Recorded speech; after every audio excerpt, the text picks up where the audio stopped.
Hello बच्चों, आइए प्रश्न को देखते हैं। तो प्रश्न में दिया है, क्या हाइड्रोजन क्षारीय धातु का सदस्य है? आइए मुख्य अवधारणा की चर्चा करते हैं। अवधारणा प्रश्न में क्या दिया गया है? हाइड्रोजन। तो हाइड्रोजन क्या होता है? हाइड्रोजन रंगहीन, गंधहीन, स्वाद रहित और जल में अविलय गैस है। यह हाइड्रोजन वर्ग ए का सदस्य है। तो क्षारीय धातु क्या होती है? तो वे तत्व जो जल के साथ अभिक्रिया करके क्षारीय प्रकृति में हाइड्राइड बनाते हैं, इसलिए यह क्षारीय धातु कहलाती हैं।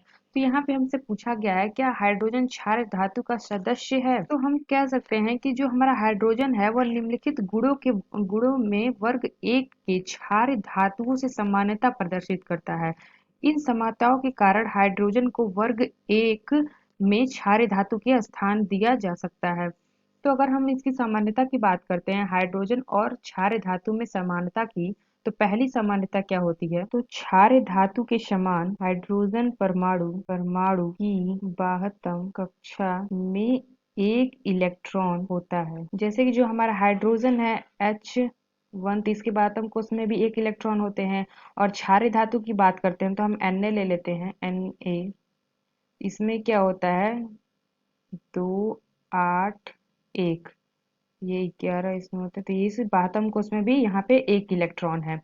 तो ये क्षार धातु के समान हाइड्रोजन परमाणु में भी बाह्यतम कोश में एक इलेक्ट्रॉन होते हैं। तो हम दूसरी सामान्यता की बात करते हैं इसमें। तो क्षार धातु की भांति एक इलेक्ट्रॉन को हम ऐसे भी लिख सकते हैं, E- इलेक्ट्रॉन खोकर हाइड्रोजन H+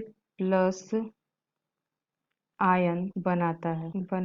तो ये हो गया हमारा हाइड्रोजन। तो इसमें क्या होता है? यह एक इलेक्ट्रॉन खोकर, यानी कि H पे प्लस खोकर हाइड्रोजन पे प्लस आयन बनाता है। तो अगर हम क्षार धातु की बात करते हैं तो हम ले लेते हैं Na। इसमें क्या होता है? ये भी क्या करता है? एक इलेक्ट्रॉन खोकर Na पे प्लस चार्ज बनाएगा। तो आइए अब तीसरी समानता की बात करते हैं। तो ये हो जाएगा हमारा तीसरा समानता।